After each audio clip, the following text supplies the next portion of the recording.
Well, beautiful people, best damn nation. Let me talk to you. Yeah. My name is Brian Renegade, and with me I have the best damn crew. First of all, I have the chef of all chefs. We call him Senor Fuego. He is the personal chef of the Best Damn Wrestling Podcast. Wrestling historian, all that in a bag of chips. The one and only Chef Showtime is in the building. How are you guys doing today? Oh man, like I always say, Chef, blessed and highly favored, my friend. Oh man, it's a beautiful day in Zamunda. It's super hot outside, but it's okay.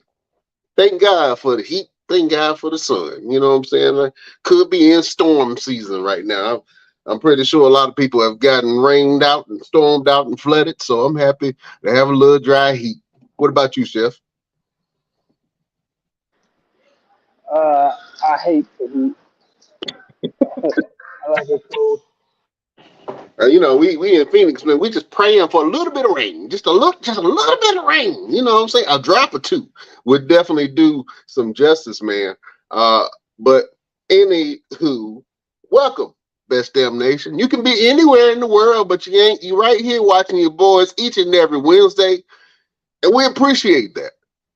If you're watching us on Facebook, YouTube, Twitter, and Twitch, we appreciate you. Thank you for looking at my beautiful face. If you are listening to us in Radio Land, on Spotify, Google Podcast, Apple Music, Audible, Stitcher, anywhere you get your podcast, you can listen to your boys, the Best Damn Wrestling Podcast, man, and we break down wrestling and entertainment each and every week. If you like wrestling, and if you like entertainment, and if you just like plain tomfoolery, we got your back like butt cheeks. You know what I'm saying? So you could just come to the Best Damn Wrestling Podcast, man, and get your feel of entertainment news. Chef, man, let's go ahead and get into it, man. It's been a lot of wrestling going on. We got to go over to SmackDown, man. It was a couple of matches that really brought my eye to some of the things that were going on. Mainly one of it being AJ Styles versus Karrion Kross. First of all, I've always expressed my disdain for Karrion Kross. I was never a Karrion Kross fan. I tried. He got Scarlett. She was making them strange faces. I thought I was going to do it for him. He was in NXT. Then he came up the main roster. They put him in a gladiator suit. He looked absolutely stupid. And he lost every match that he had. Left, went down to Control Your Narrative, came back to WWE, back to main roster, and he's on SmackDown, and he's still doing nothing. He's thinking up the joint. I'm not sure where they're trying to go with him. I'm not sure if they're trying to make him a real threat. I don't think that the fans are gravitating towards Karrion Kross, but him and AJ Styles had a hard fought. It wasn't even a hard fight. It was just hard hitting match. Every punch hit, kick landed. First of all, Karrion Kross was beating the shit out of AJ Styles when they first started. Then AJ, kind of came back, man, and pulled out the win. Chef, did you get a chance to check out this match? What did you think about AJ Styles versus Karrion Kross? You know I'm an AJ Styles fan. I was happy as heck. I ain't even gonna cuss today. Heck, to see him beat Karrion Kross. Yeah, man, Karrion Kross. I don't know what they need to do with him. I don't know if they need to put him in a faction to make him likable. I don't know if they need to put him with somebody else to give him a counterpart, and it'd be him a counterpart and Scarlett. I don't know what it is, man, but they're trying to get him over. I don't know if it's getting over with the fans, but you better do something fast, man, before these cuts start coming and WWE start letting some people go. You know what I'm saying? But I hate to see it. One thing that I did want to talk about that I was a little disturbed about, even though I love your boy LA Knight. Yeah, I love LA Knight, man. I'm a big LA Knight fan. I've been pushing for LA Knight since the first time that I saw him. But he came into the ring on Friday, man, and completely destroyed Hit Row by himself. I thought that was total bullcrap. What good is Hit Row if they are not a threat to anybody? Like, I don't know. If you can get beat by one person, that's a problem. I see that as a problem. I don't think that Top Dollar should be taking these beat downs like he is, man. Let's talk about that real quick, man. I know you're a LA Knight fan too, Chef, man. What do you think about LA Knight taking out Hit Row by himself, by his lonesome? It looks like they're trying to build LA Knight up to be like a superstar. I mean, he's a good star now, but they want him to be a superstar. I mean, they trying to make him a. It seems like they're trying to make him a baby face. You know, he always be the villain, and now you want to make him a baby face. That would have seemed like. Yeah, I think he's going inside that same realm that The Rock has been in, where you're booked as a heel, and then the fans get behind you, and you're not the bad guy anymore. You're kind of a baby face. And I've seen a lot of people make that transition and kind of muddle that line between baby face and heel. LA Knight is very much so with heel. He does a lot of heel things, and he will win with dastardly tactics if you let him. Absolutely dastardly tactics. So, you know, I like LA Knight. I like where they're going with them. I just don't know what's going on with Hit Row, but obviously they're, you know, they bump guys, man, right now. You know what I'm saying? They ain't really doing much. Top Dollar can spit. He can rap. I don't know if that's going to get him over. I don't know. Maybe they need another element, man. We'll see. But LA Knight is an absolute star. He is poised for mega stardom, man, and the fans are behind him. We talked about it last week about, you know, will the WWE push a star that the fans want to see? And everybody wants to see LA Knight. And he is definitely a self-made man. He hasn't really had help. He's only really had one real notable match that I can even really think about, which was the Bray Wyatt match. And we talked about, you know, if it was going to do if that match was going to do anything for LA Knight, and it did. Fans got behind LA Knight. Like I said, you know, they started chanting his slogans, and it started getting over with the fans. So LA Knight right now is doing his thing, and I think the fans genuinely want to see LA Knight do his thing. Let's go over to the women's division on SmackDown. It was a whole, I don't even know what you want to call it. But it's some beef going on between Charlotte, Bianca, and Asuka. They are all vying for that women's SmackDown championship that Asuka has. And then Io Sky is still lurking around. They had a physical exchange in the ring. All of the ladies. Io Sky came in. I think that Io is going to be a threat. We talked about the shift. You guys said that Io might not be a real threat to either Rhea or Asuka.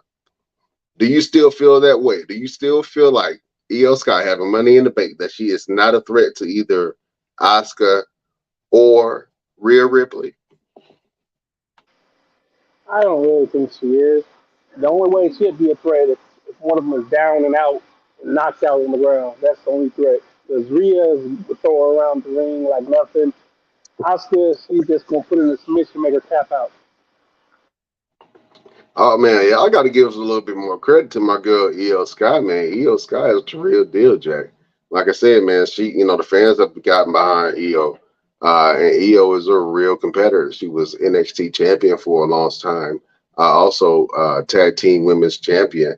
So Io Sky is a legitimate star because, you know, backstage they see a lot of they have a lot of faith in Io. They see a lot of things in Io. So we'll see how that goes, man, and who she cashes it in on. Like I said, I preferably would love to see Oscar versus Io, but LP alluded to it last week, man, that Charlotte Flair might win that dispute if they do SummerSlam with Bianca and Charlotte and Oscar. They saying that Charlotte might win that, then Io might cash it in on Charlotte. There's a growing trend where the women keep cashing it in on Charlotte. So I honestly feel like if Charlotte gets the belt back, then Io would definitely cash it in on Charlotte. Charlotte does not have good luck when it comes to Money in the Bank cash ins. There's been a couple of women that has cashed the Money in the Bank contract in on her. Most notably, Carmella. We also have Nikki Ash. Somebody else is skipping my mind right now, but Charlotte has been cashed in on a couple of times. But we'll see, man. I think that's going to be interesting. Chef, which one of these women would you rather see with the SmackDown Women's Championship? Oscar, Charlotte, Bianca, or Io Sky? My picks would be Bianca. Bianca? Yeah, man. Bianca just put something up recently, man, that she kind of wanted to go the John Cena route, man. And when I say John Cena route is not wanting to turn babyface. And a lot of people were like, why would you do that? Why wouldn't you not turn babyface, turn heel? Um, Bianca is a babyface character, a good guy character, and she doesn't want to really go heel because of the John Cena effect. And if you guys don't know what the John Cena effect is, John Cena is the top contributor um, to Make a Wish Foundation, and John Cena and his character has lasted this long, man, being a star and a top contributor and a babyface character and an inspiration to a lot of children and a lot of kids. And his message of never giving up, that's lasted the test of time. You know what I'm saying? And so I think that Bianca wants to be that same positive role model, positive uh, inspiration to people, and she doesn't want to go the heel route.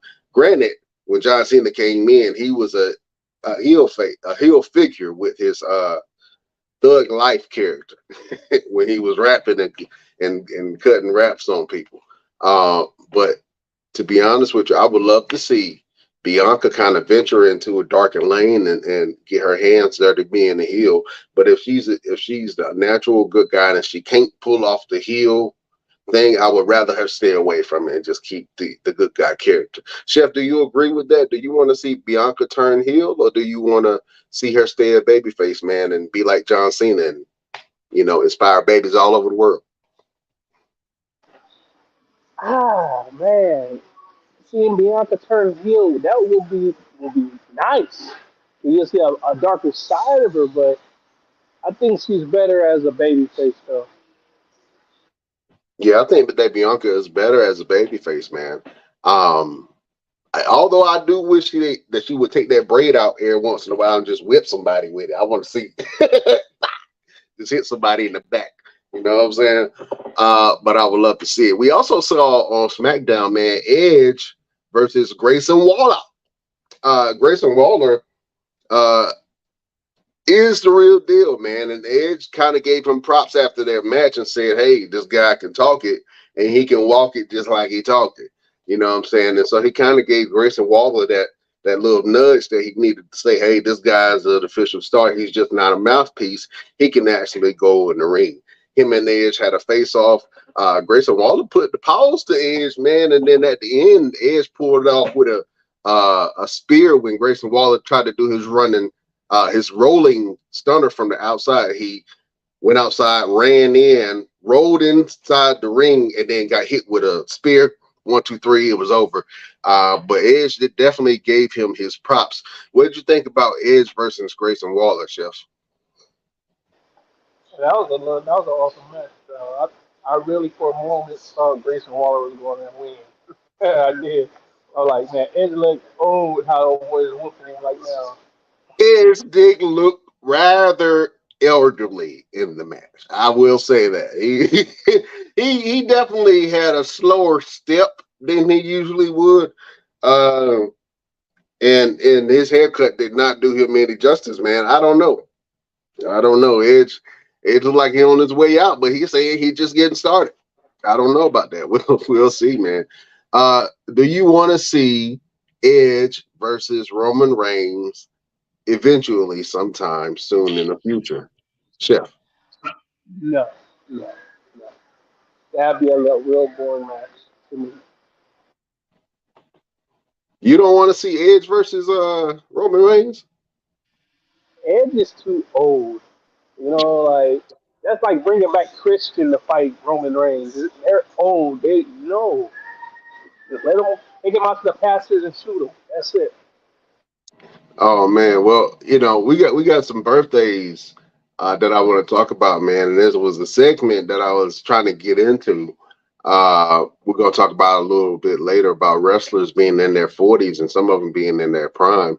But we'll talk about that in the second shift. But you're saying the Edge is a little too bit too old for Roman? Very much. He's way too old.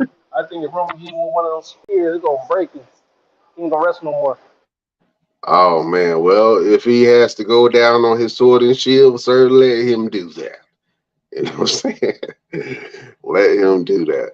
Speaking of the bloodline, man, we got some of the bloodline drama that happened on SmackDown.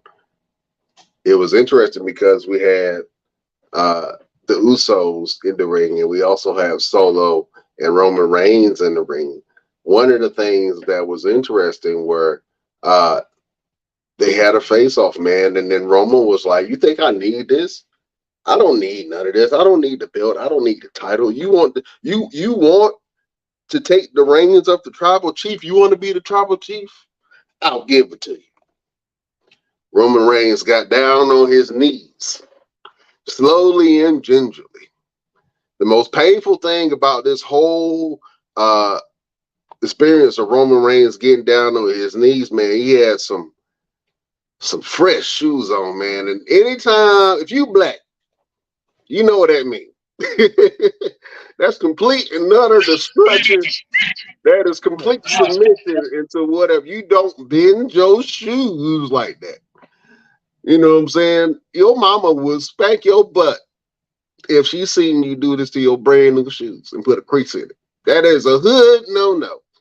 You see that, Chef? That made me cry. But I got the same pair of shoes. Tears, instant tears. Roman Reigns got off the ground, man, and he was looking at Jay, man. He was like, "You want this? You could take it. I don't need it. I don't need it. I don't want it." He started to cry, and then he hit Jay Uso with the ultimate switch, right between the legs, right in the nutsack, right in the meats, right in the you know the nuts and bolts. Oh man, low blow heard around the world, and then they proceeded to beat the hell out of Jimmy and Jay Uso. Jimmy Uso got laid out on the table. He got stretchered that night. And then Jay Uso came back and demanded trial by combat against Roman Reigns. Will we see Jay Uso versus Roman Reigns at SummerSlam?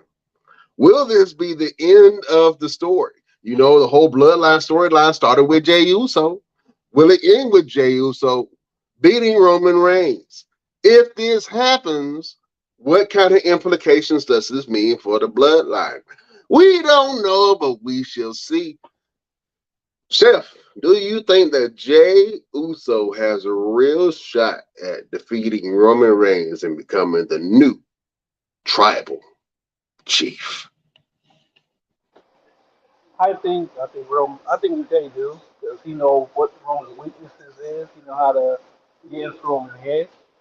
You know, then at the same time, I think Solo gonna switch up on him and turn on him. Oh man, you think Solo was going to portray your tribal chief Roman Reigns? I see it coming, man. I do too. I do too. Cause like you see on Monday, he was looking like, yeah, I want you want to be the tribal chief or you want to run it. You don't want to keep being pushed around.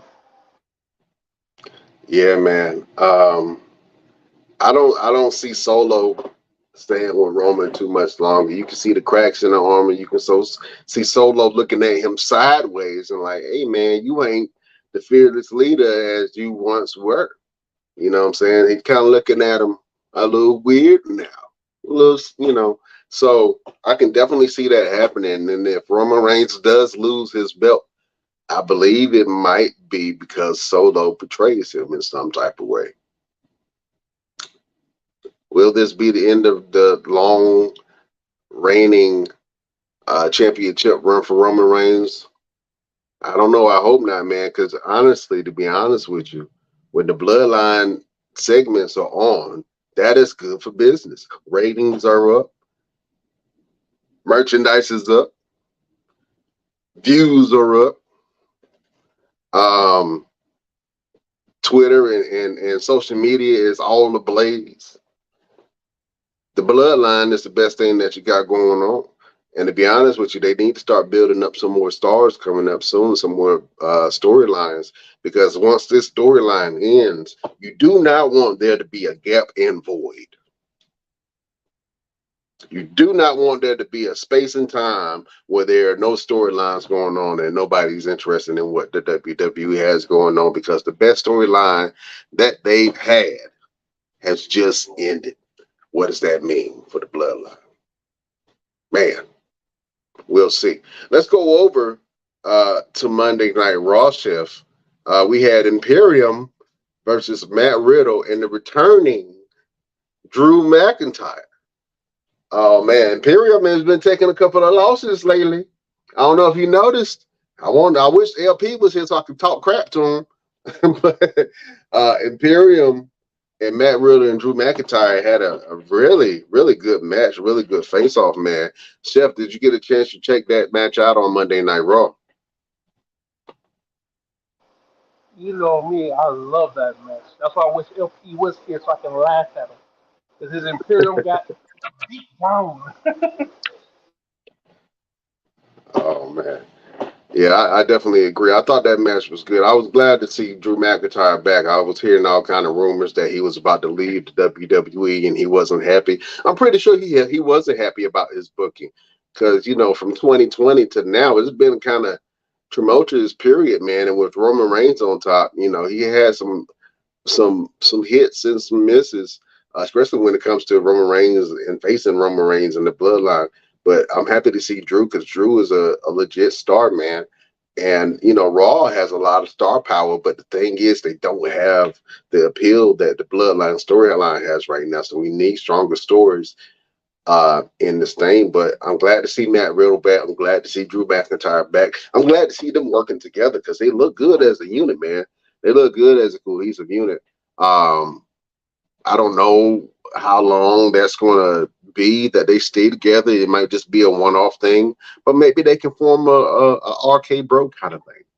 You know what I'm saying? We don't know. We'll see. Chef, how do you like Matt Riddle and Drew McIntyre together? You think they look good together as a team? They look great as a team together. Like I can't say another arcade bro, with them, the Scottish Warrior, and yeah, I can see that. I can really. Yeah, I can definitely see that. Real quick, man, let's go over to the Best Damn Nation before we get back into some of this Raw recap. We got your boy Slim Majors on YouTube, man. He said, I can see her and Montez being great heels. He was referring to Bianca Belair. If Bianca Belair ever turns heel, I can see her and Montez being a good heel partnership together. You know what I'm saying? I would love to see more on screen interactions, romance, and just feuds with Bianca and Montez. I know they kind of been steering away from that, but I would love to see them on camera, man. You have on AEW Ty Conti, and Sammy Guevara, man, and they, have their their on-screen romance there. Matter of fact, Ty is actually pregnant right now, so congratulations to Ty Conti, or Ty Mello, as she likes to be called. But yeah, I would love to see Bianca and Tez's uh, real life romance and marriage somehow displayed on the product in some type of storyline. I would love to see it. Not nothing super negative, like another female gets involved or something like. I don't want to see nothing like that. But I would love to see their interaction because I think the fans genuinely love to see Montez Ford and Bianca Belair's interaction. So whether they're both babyface or whether they both go heel, I would love to see that interaction. I think Montez Ford would be a great heel, man, because he has a lot of character and he has a lot of he's very entertaining to watch. So, if Montez does decide to go heel, which he could, because he can be like, look, I'm tired of being overlooked. I'm tired of being disrespected. And I need to start showing the superstar that I am. You know what I'm saying? So that needs to happen sometime soon. Let's read some more of these comments. We got a comment over on Facebook. If Jay put all emotions aside, he might have a shot at defeating Roman Reigns. I can agree with that. But Jay cannot put his feelings to the side. Jay is one of them brothers who wears his heart on his sleeves. And so a lot of that time, you know what Jay is thinking and feeling just because of his body movements. I think Jay and Roman, they should get some type of reward, man. I don't know if this is probably one of the best storylines I've ever seen. We ran down some of the greatest storylines: Macho Man and Elizabeth, Stone Cold Steve Austin with Vince McMahon. The whole Montreal screw drop. Even though that wasn't a storyline and that was real, it was kind of one of those iconic moments in wrestling, man, that kind of turned into a storyline. But to be honest with you, man, I would love to see. Um, I would love to see more of that. Chef, real quick, let's go back to Raw, man. Ricochet and Logan Paul had a face-to-face showdown. Did you see it? It's been all over the news. They've been having some really interesting interactions, and Logan Paul actually went onto his podcast, Impulsive, and talked about the spot at Money in the Bank where him and Ricochet did a Spanish fly off the ropes. Logan Paul said that he wasn't quite ready. They landed wrong, and Ricochet just kind of went forward. Logan Paul landed wrong, but backstage they had a little bit of a tussle. You know what I'm saying? I ain't gonna call it a fight, but it was a little bit of a tussle. Couldn't tell if it was real or fake, and that's good because I love that. I don't want to know if it's real or fake. I like stuff that just kind of muddles the line a little bit. But their interaction and them actually being in the match together might be something that steals the show, no matter what show is on. If they do Logan Paul versus Ricochet at SummerSlam, I think that might be one of the matches that actually kind of steals the show, man. Unless the bloodline storyline, is ended there. I don't see like them two going at each other and Ricochet just how good he is, and he's gonna make Logan Paul look fantastic in that match. I'm now invested into the Logan Paul and Ricochet thing. I haven't really been too involved in Logan Paul's feuds. I just have been talking about it because this stuff that's been happening. But I think that they got some real heat and some real beef brewing up, and I want to see what they do in the match. And I think that this is one of those matches that I did not know I needed to see. Chef, how you feel about Logan Paul versus Ricochet?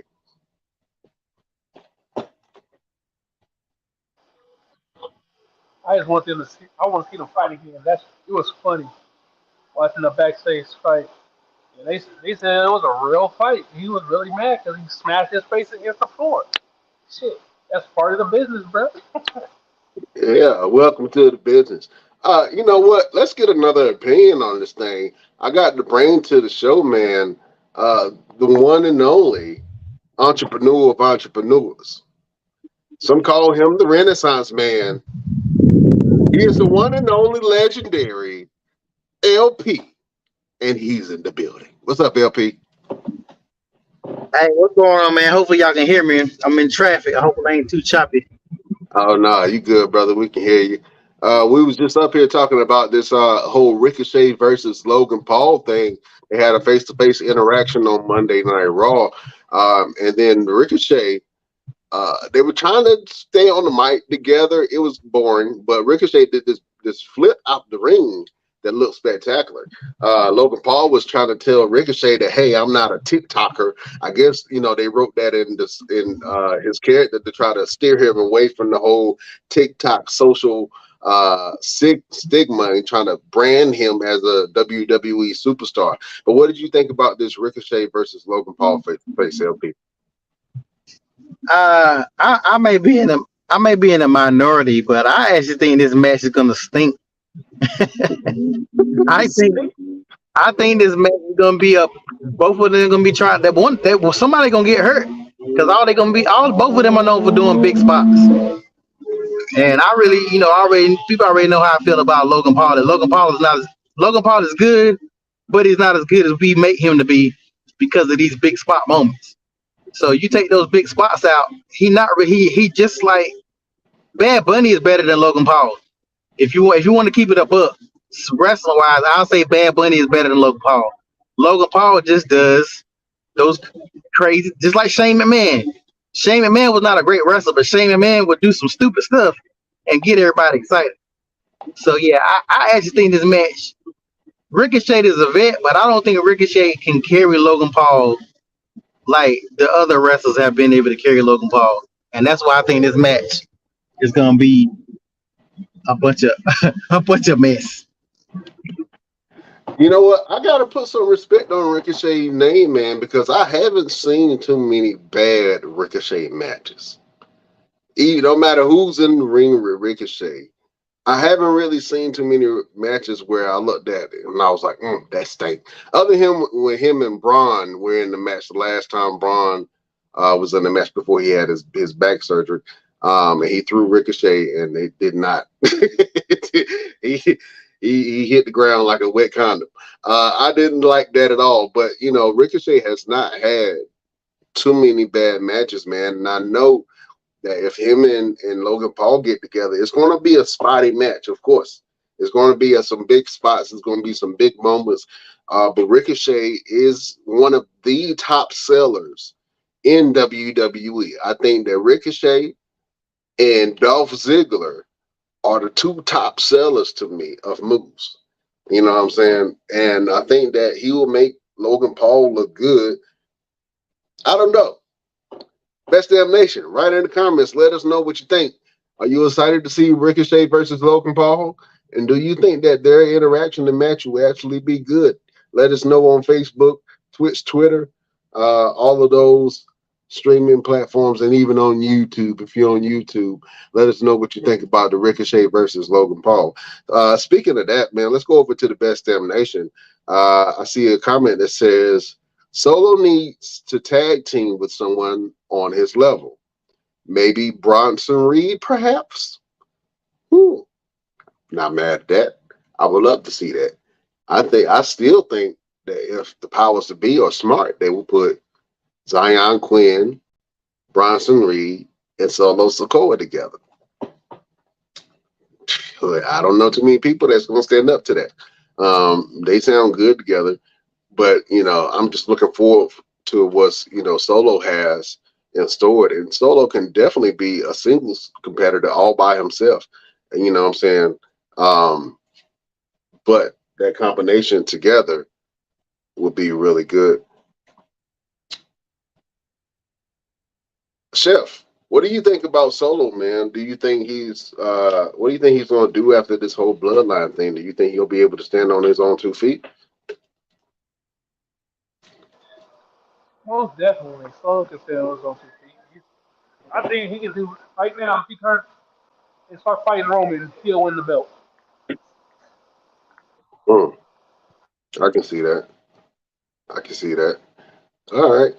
Let us know what you guys think about Solo Sikoa, man. I think Solo is a star, man. He has had some breakout matches. this year. I don't know if they still do the Slammys, but I think that Solo should definitely be up for something, man. Especially like new breakout star or something like that. He got to be up there. Let's go over to the women's division. We had Shayna Baszler versus Emma. The match was It was one of them bathroom matches. Emma kind of fought back a little bit. You know, Emma told Shayna to put some respect on my name. She hit her with some pretty stiff shots. But at the end, Shayna just kind of like toyed with her a little bit. And then, you know, ultimately ended up tapping her. Ronda Rousey came out to confront Shayna. They had a back and forth exchange.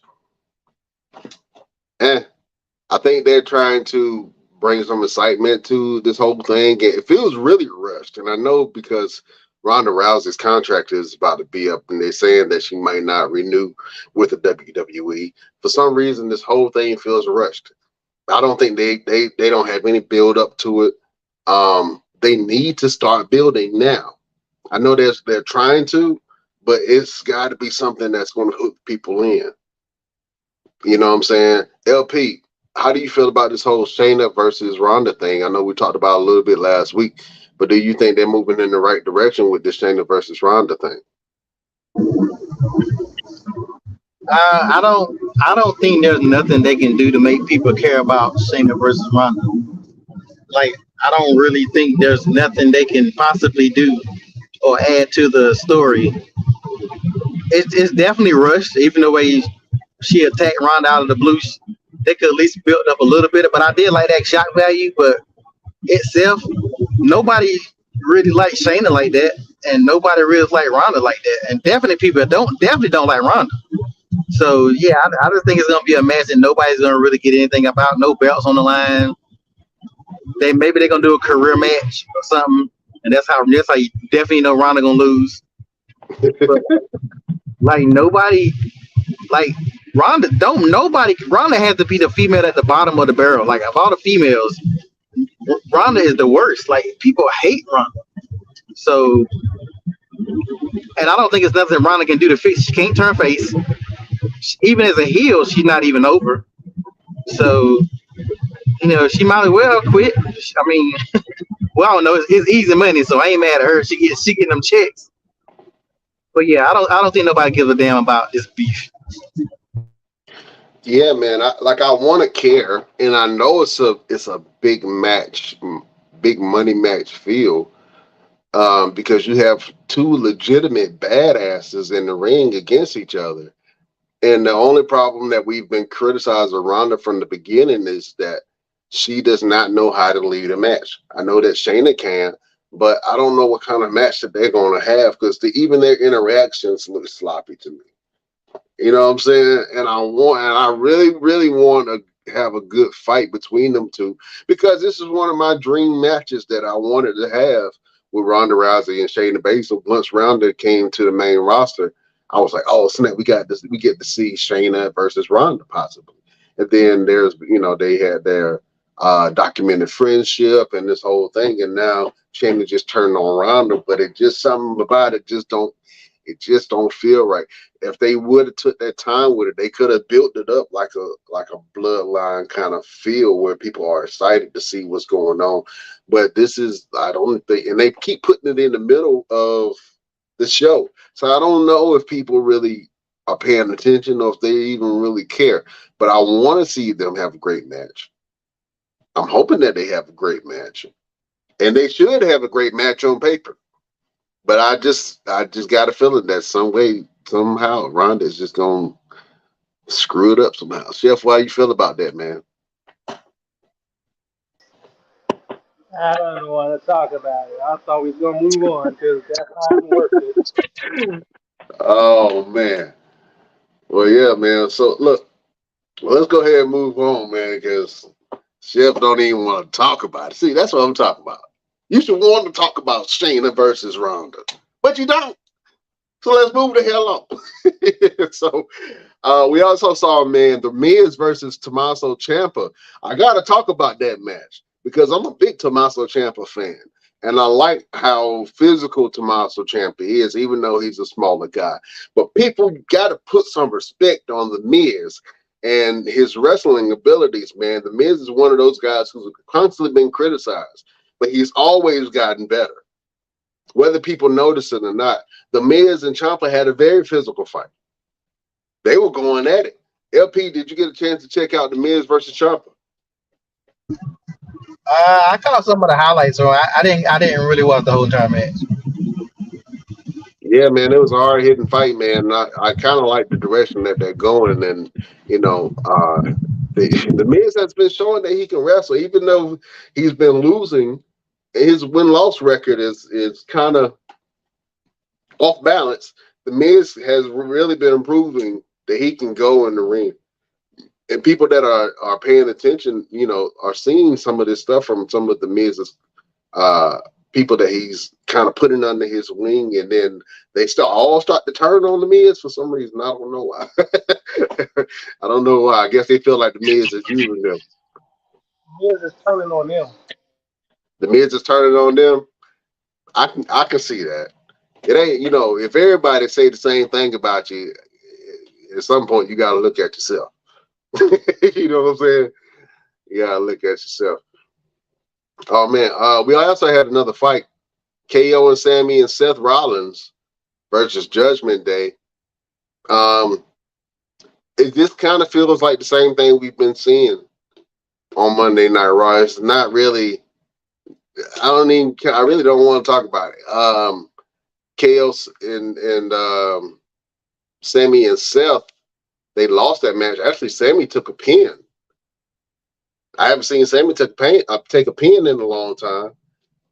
What do you guys think about the Judgment Day versus KO, Sammy, and Seth? Let me go LP.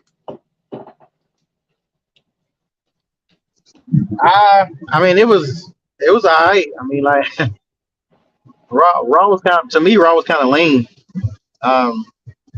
So I don't really think there was nothing that really grabbed me on Raw. I definitely don't, now that Sammy and Kevin is not pushing the Uso storyline, they don't have nothing for them to do. They have nothing.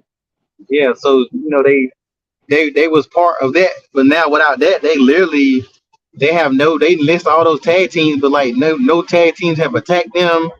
Like they don't have nothing going on, so they got plenty of time. Why they doing it? They got plenty of tag teams.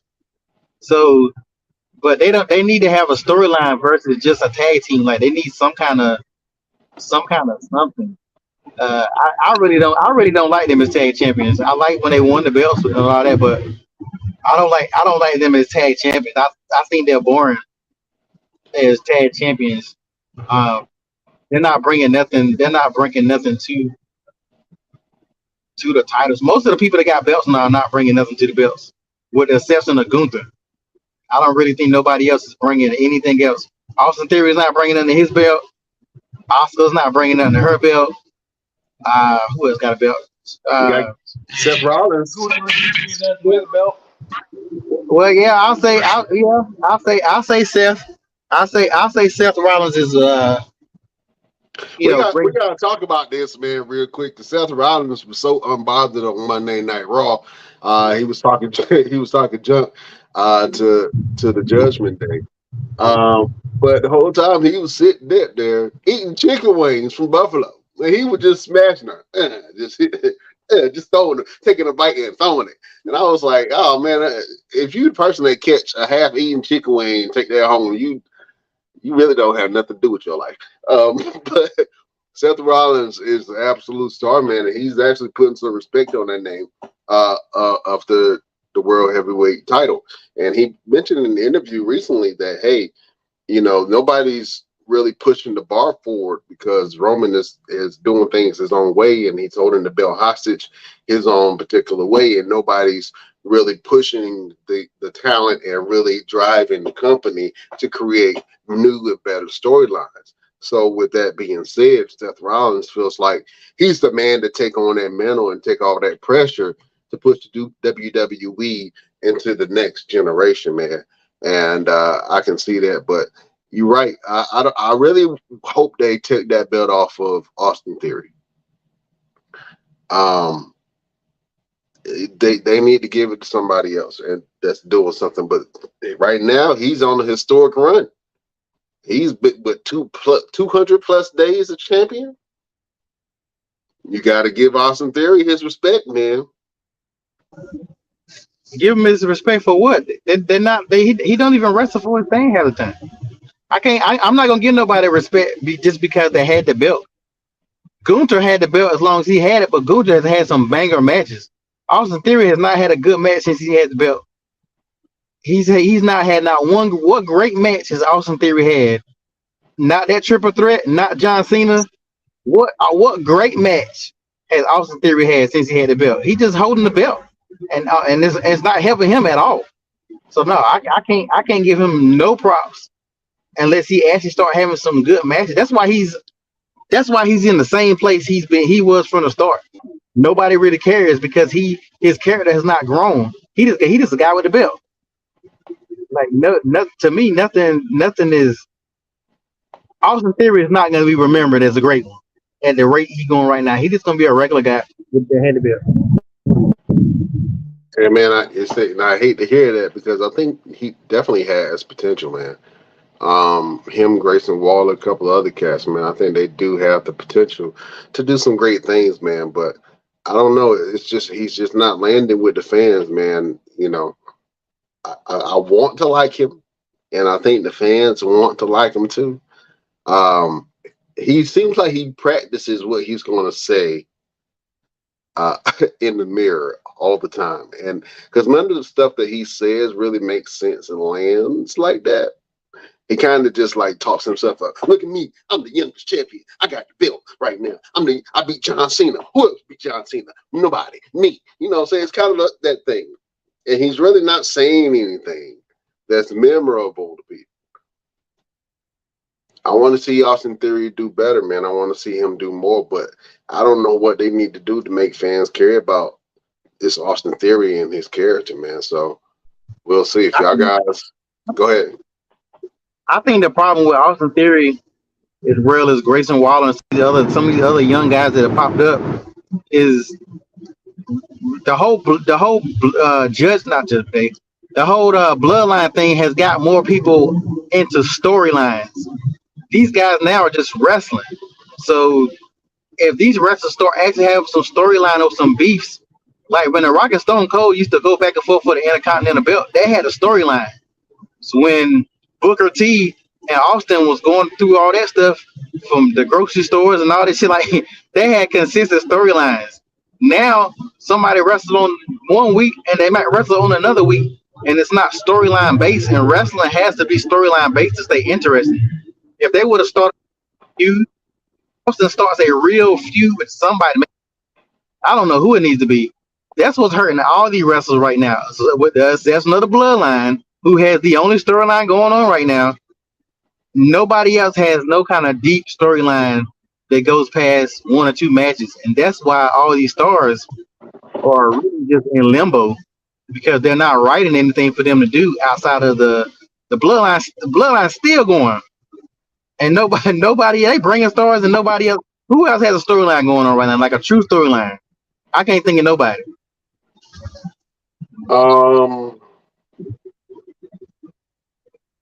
The Judgment Day looked like they was halfway doing something with that, but they don't even need to do that because they got too many groups to be trying to have people breaking up. Like, don't break up Imperium, whatever that bullcrap they try to do with them. Don't mess with a good thing. But like nobody else, I can't think of nobody else. Even Bray Wyatt was kind of having something going on. Blasphemy. Imperium is not a good thing. Huh? Imperium is not a good thing. That's blasphemy. They suck. Hold up. If I could decipher what Chef just said, he said Imperium is not a good team. They suck. Chef, I don't know what you smoking, but I want some. That's Imperium is a great team, sir. I don't know how you even say that.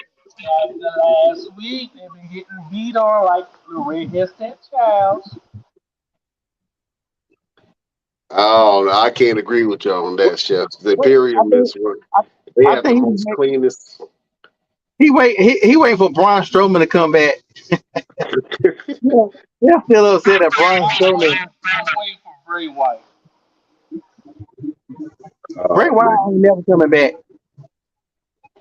I think to be honest with you, man, I think that Bray Wyatt has a better fit in AEW. And I don't know what's going on with Bray Wyatt, and I would love to see him in the WWE ring. But honestly, the WWE at this point, I don't know if they know what to do with him. And He hurt. They had something that was good. We were all talking about who was going to be the Wyatt Six, and Bray Wyatt was going to be a direct competitor to Roman Reigns. They dropped the ball with that. I don't even know what happened with Bray and the whole thing. LP, you give us some insight on this whole thing, man, because I know we were all blindsided because we thought that for sure Bray Wyatt was going to have a breakout year this year. Yeah, I know he hurt. He got hurt some kind of way. I don't think he's not even clear back yet. But it's funny. The Undertaker said he should go back to the cult leader. He said he basically said You're breaking up a little bit. You're breaking them up a little bit, but you know what? I don't know if the cult leader character for Bray Wyatt, and I love that character, but I don't quite know if that cult leader character will quite work now in this climate. They're trying to do something like that with Schism in NXT, where you have the Rock daughter. His she can't close her mouth for some reason. But you have the Rock's daughter in the group with a team that used to be called Grizzled Young Veterans, and their leader Joe Gacy. They're almost like a cult kind of thing, but I don't know. It's not really going anywhere right now, and I don't know if that Bray Wyatt, if anybody can do it, Bray Wyatt can definitely do it. But I think that Bray Wyatt's claim to fame, to be honest with you, was the whole Fiend character and the whole Mr. Rogers Funhouse kind of thing that he was doing before. That got over massively with the fans. And then I don't know what happened. I do not know what happened. I don't know if he got hurt or if he just stepped away for, mental health reasons. But, I'm not going to speculate on why he left. But we wanted Bray Wyatt. We wanted to see more Bray Wyatt. Like I said, I think his style kind of lends more to AEW. And I think that AEW, if done right, they can give him the theatrics that he needs to be able to get over with that fan. They have a darker fan base where they do a lot of, blood matches and hardcore matches, along with, straight up wrestling matches. But they are starting to add more theatrical style pieces to their programming. And I think that Bray Wyatt fits really good within that groove. Can he fit within the WWE landscape? Absolutely. But they have to build some storylines around a character. And I think if you're going to do that, I would do that with a guy like Bray Wyatt, because he legitimately brought fear to the roster while he was champion. I want to see him do that again, but like I said, if he doesn't come back to the WWE, I think that he will be real well received in AEW. Chef and LP, do you think that Bray Wyatt should just go ahead and jump ship and go over to AEW, or do you think that he should try to, finish out the remainder of his career in WWE if he comes back? I don't know if I'm still me breaking up. I think he should go somewhere. WWE have wasted him time and time again. He not gonna have forever to get it right. The WWE never gonna get it right. They're not gonna allow him to have the freedom to do what he needs to do. So if I were him, I would definitely look elsewhere, because they don't know how to book the Fiend. They don't know how to book whatever the hell was going on last time. And I don't know. I don't see anything changing. Even when he come back, he'll get a pop.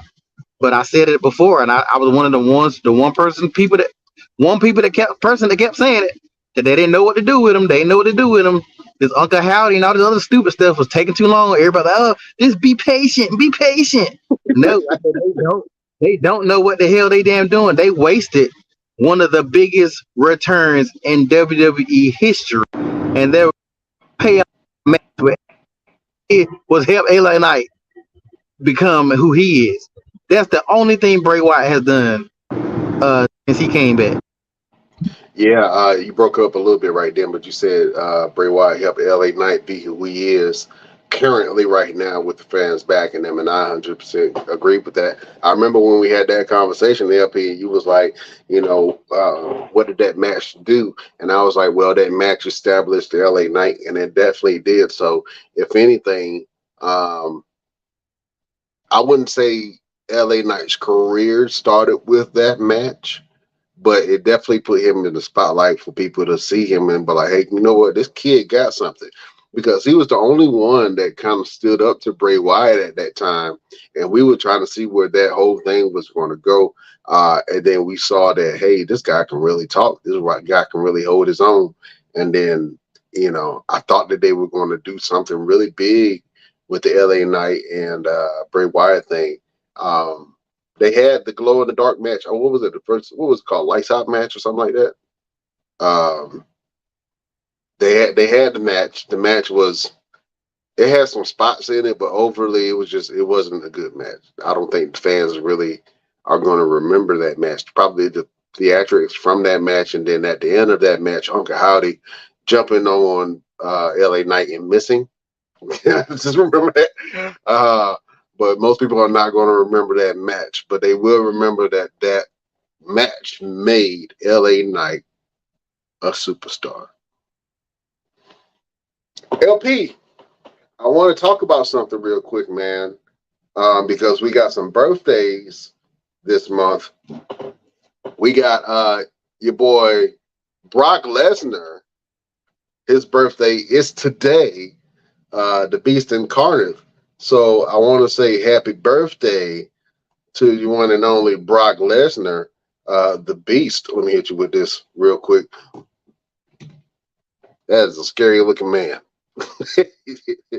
You would not want to run into him late night in the woods. I'll tell you that much. Another person who has a birthday recently is your boy Shelton Benjamin, who turns 48. Let me run over some of these birthdays for July. You have Triple H, whose birthday is July the 27th. You also have Shawn Michaels, whose birthday is July the 22nd. Bret Hart is July the 2nd. Happy birthday, Bret Hart, belated. You have Jesse the Body Ventura. His birthday is July the 15th. You also have Sean Whitman, a.k.a. X-Pac, July the 13th. Kevin Nash, July the 9th. Bobby Lashley, July the 16th. Dolph Ziggler, July the 27th. Mandy Rose, July the 18th. And Scott Steiner, July 29th. And the one and only Adam Cole, baby, July the 5th. So happy birthday to all those people who have birthdays in July. But LP, my one question, sir, is that we see a lot of these people having birthdays. Brock Lesnar is in his 40s. Shelton Benjamin is in his 40s. Let me look at, I saw this list right here of different wrestlers that were in their 40s. You have LA Knight, who you mentioned last week. He's 40 years old, man. For him to be able to get his spotlight and deserve it. I mean, he's been doing this for a while. So at 40 years old, LA Knight, he's just getting his career started. So is Damian Priest. Damian Priest is 40 years old. Finn Balor is 41 years old. We also have The Miz, who's 42. Dolph Ziggler, who's 42. It's saying Randy Orton is 43. Samoa Joe, 44. Sheamus, who's probably had the best revamped career within the last 2 years that I've seen in anybody, age 45. Brock Lesnar, 45. Bobby Lashley is 46. AJ Styles, 46. and Shelton Benjamin, who just turned 48. So my question to you, LP, is do you think that most wrestlers are starting to hit their stride and peak in their 40s? No, I wouldn't say that. I think it depends because even looking at that list, a lot of those wrestlers hit their stuff early. Randy hit his extreme early. AJ Styles as well. Brock. I mean, a lot of those start. A lot. Shelton Benjamin. They hit their stride in the Attitude Era or the Ruthless Aggression era. I would only person on that list that I probably would say is now would be LA Knight and Damian Priest. yeah, LA Knight and Damian Priest. And that's because they got to the WWE late. They have always had a career. They just got more popular by being in WWE, but everybody else had that stuff in their early 30s, late 20s, with maybe Randy Orton and Brock. I think Brock was 21-ish or something like that when he first popped up. And I know Randy was super young when he first got there on WWE. I don't think that got nothing to do with it with the age. Okay, that's interesting. I really feel like, man, a lot of people are having a great resurgence of their careers in their 40s, man. Shelton Benjamin joining the Hurt Business and then becoming tag team champions. That was a highlight for his career, and that happened in his 40s. Brock Lesnar becoming champion again in his 40s, and then having one of the best 2-3 years you can probably mention, man, being at the top of the card the way he is, man. Damian Priest is really doing his thing right now, and I want to see more from Damian Priest. Obviously, he's trying to cash it in on somebody, and more than likely, he's going to cash it in on Seth freaking Rollins.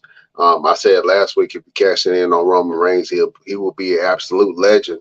But I think he just wants to go ahead and just have the belt. And if they put it on Damian Priest, I mean, I wouldn't be mad at that because Damian Priest has had a pretty decent run right now on the main roster since coming up from NXT. So I think that some of these guys, man, you know, they feel like, hey, we're in our 40s, we're not getting any younger. I think this time period between 40 and 50, they really saying, hey, I need to do some of my best work now because I don't have much in the tank left after I turn a certain age. You know what I'm saying?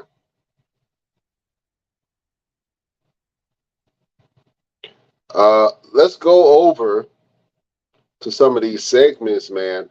LP, there's been a lot of matches and a lot of moments going on, man. You know, we got to come to you each and every week, and we got to ask LP. LP, what was your best damn wrestling moment? You know what? That's a good question. I think the last couple of weeks, I think the last SmackDown Raw and even AEW, I can't really think of nothing that stood out. I'll say during the Bloodline part when Solo Sikoa was staring at the tribal chief, whatever the hell you call it, at Roman Reigns. Like, they keep on teasing this Solo Sikoa is gonna do something. Like, they teasing it hard. They tease it every week. So it's gonna be interesting. I think that I'm more interested in what Solo gonna do and surprise everybody. Damian Priest could show up. Jay could beat Roman, and Damian Priest could show up out of nowhere. I don't know if I like the fact that Damian Priest has not stepped to Roman yet, or is this a big swerve and Damian Priest gonna show up out of nowhere and nobody's gonna see it coming if he does Roman. I think Damian might cash it in and not win personally, but I think they're trying to feel those vibes too, LP. Yeah, I'm kind of feeling those vibes too, and I hate to say it because I don't want them to have another failed cash in like that. But I'm feeling those vibes too if he might cash it in and mess up the moment, you know. yeah. I don't see him.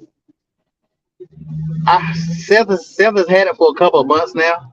I don't think they're gonna let Seth keep it as long as Roman. So I think Seth will lose it and eventually get it back. But it would shock everybody to let it be Roman. But I don't know. I don't know. I really feel like they got to do something because as much as I love the Bloodline storyline, it is the best thing going. We still need some more stuff because the more the Bloodline get more popular, like I don't know if you saw the ratings from SmackDown, but it builds the ratings of SmackDown, but it ain't building nothing for NXT. It ain't building nothing from Raw. So unless you can put the Bloodline on every show, damn near they show damn previews enough on each show. Yeah, and I can definitely agree with that. Like I said, I looked at some of the numbers from the Bloodline just being on the screen, man, and you talking about like primetime television, man. Oh, millions of viewers, millions of impressions online. Um, a lot of people, and like you mentioned a few minutes ago, man, Sammy and KO. Now that they're done with the Bloodline storyline, I remember one of the backstage commentators had asked Sammy and KO, "Hey, what's next for you guys?" And they was like, well, I don't know. I guess the rest of the tag team division, like they were so lost of what direction that they were going to go. And you're right, no tag teams are really stepping up to KO and Sammy. They're kind of just volunteering to be in matches. Am I wrong in saying that, LP and Chef? Let me ask Chef, do you believe that KO and Sammy are just like, are they looking for competition, or are they just kind of taking on all newcomers? Because it kind of looks like they just taking on any match that's available on the card that night. Yeah, I think they're just taking on any comers that's whoever want a shot. I mean, because it's not like nobody really want to face them. Yeah, man, I would want to see more storyline from KO and Sammy, but to be honest with you, the Bloodline and KO and Sammy have been responsible for keeping the tag team belts at the top of the card, and the tag team titles have been defended in the main event multiple times, mostly because of the Bloodline storyline. Before that, this wasn't really happening. You know what I'm saying? Every once in a while, you will see a tag team match, but not like a championship tag team match being uh, the last match on the card or the main event. And you can thank the Usos and Sammy and KO for keeping that going. But to be honest with you, man, I don't know what direction KO and Sammy are going. And LP mentioned a little bit earlier, man, that Sammy and I keep saying Cammy, KO and Sammy uh, interactions are starting to get boring. You know what I'm saying?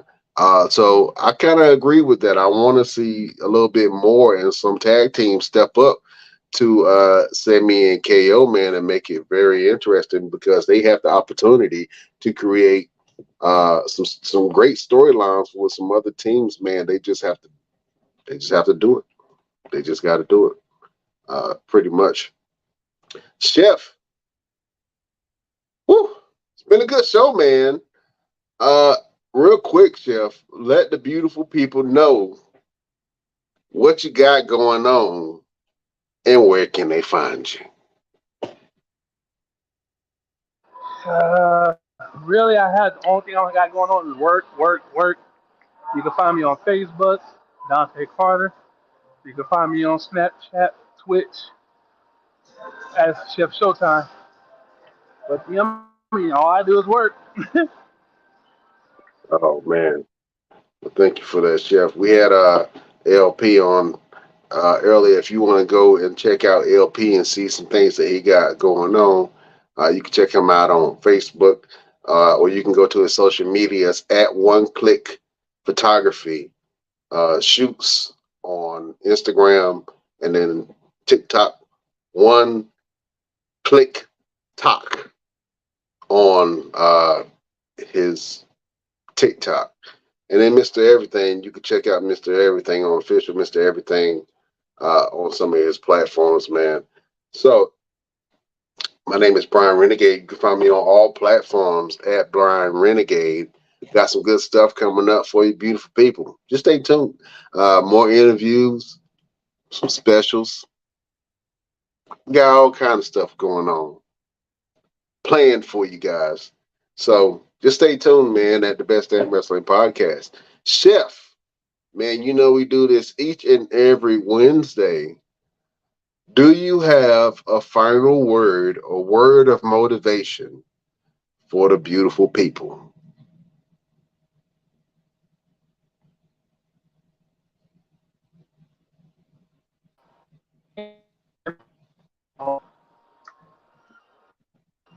You said Wu-Tang Clan ain't nothing to mess with? Yeah, I agree with that. That is a classic.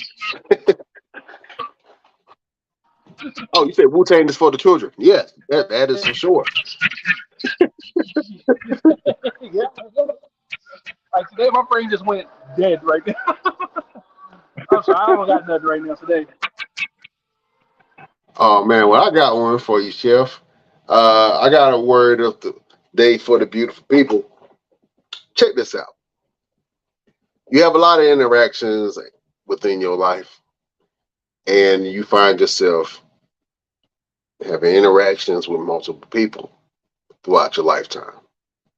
My word of the day is your destiny is not tied to the people who walk away from you. Let me say that again. Your destiny is not tied to the people who walk away from you. Those people may have had influence on your life. They can very well come back into your life. But your destiny is not tied to the people who left you. Your destiny continues with the new people around you. Resources, support systems. If you're dwelling on the past and how people hurt you, you can't take that into a new situation. You know what I'm saying? You can't take that into a new situation. You can't bring old filters to a new house because you're just going to just damage the air. You know what I'm saying? So free yourself from people who have you in mental bondage, people that got a hold on you. If you're trying to go somewhere and you feel like that some old stuff is holding you back from your reaching your destiny, then let it go and let them go. You have bigger and better things to do. God has a bigger purpose for you. And if those people are meant to be in your life, then they'll stay around or they'll come back around eventually. It's up to you to choose on if you want to bring them back into your life, into your new situation.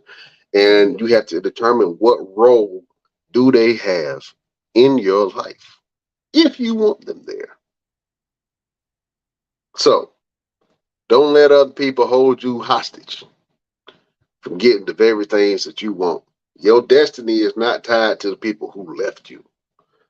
Your destiny is tied to the people who support you.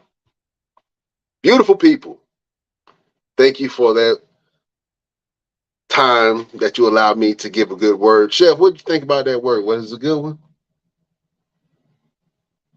Great one. Oh, man, thank you. I appreciate that, man. You know what I'm saying? You got some people trying to hold you hostage from your dream, Chef. You got to let them go. You got to let them go. You know what I'm saying? You ain't got to let them go, but you can let them go from where you trying to go. You know what I'm saying? If you swimming and you dragging trash, you're going to slow down. Free yourself from some of that plastic. Swim free. Just keep swimming, like Dory said on Nemo. Oh, man. That's a word from your boy, Brian Renegade. Listen, if you guys want to follow the show and the things that we got going on, You can check out our social medias, man. It's plain and simple. If you want to, you can go to our Instagram at the Best Damn Wrestling Podcast. You can go to our Facebook group at the Best Damn Wrestling Nation. You can follow our Facebook page at the BD Wrestling Podcast, where we have all of our content. You can go to our Twitter at Best Damn Crew. You can visit our Twitch at the Best Damn Wrestling Podcast. And you can visit our TikTok at Best Damn Wrestling Podcast, man. And if you want to support the show, well, it's simple. The only thing that you have to do is go to our Patreon, www.patreon.com/ the Best Damn Wrestling Podcast. For as low as $5, you can get all kind of goodies, knickknacks, treats, paddywhacks, give a dog a bone. You can get all kind of goodies for your pleasure at patreon.com / the Best Damn Wrestling Podcast. Man, support your boys. We got all kind of behind the scenes stuff for you, all kind of old episodes, new footage. So check us out. www.patreon.com / the Best Damn Wrestling Podcast to support your boys. And share the show. Simple as that. If you want people to know that we exist, if you got somebody that's into wrestling, into entertainment, into sports, tell them about the Best Damn Wrestling Podcast. We don't just talk about wrestling. We did today, but we just don't talk about wrestling all the time. We talk about all kinds of stuff. You know what I'm saying? So if you know a fight fan, if you know a sports fan in general, tell them to watch the Best Damn Wrestling Podcast. We got all kind of stuff for the people that watch us, man. So go to our social medias, go to our Patreon, and support your boys and what we got going on. If you're on Radioland, Spotify, Google Podcasts, anywhere you get your podcasts, continue to check out, share, support your boys at the Best Damn Wrestling Podcast. Chef, it's always an honor and pleasure having you on the show, my friend. Thank you for being here. Thank you for supporting us. You know what I'm saying? You know how we get down, we get down. Thank you. Yeah, and I gotta have you come over to the crib, man, so you can hit the punching bag a little bit. You know what I'm saying? Get this workout in. I'm all for the. Oh man, me and Chef gonna get it in the gym, and you should too. Hopefully you drop a couple of pounds, Best Damn Nation. You know what I'm saying? If you're trying to get your summer body right, it's good to go ahead and get yourself together.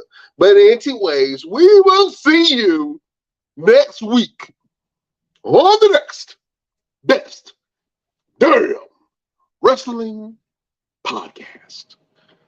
Chef and beautiful people, we bid you adieu. Bye-bye, bitch.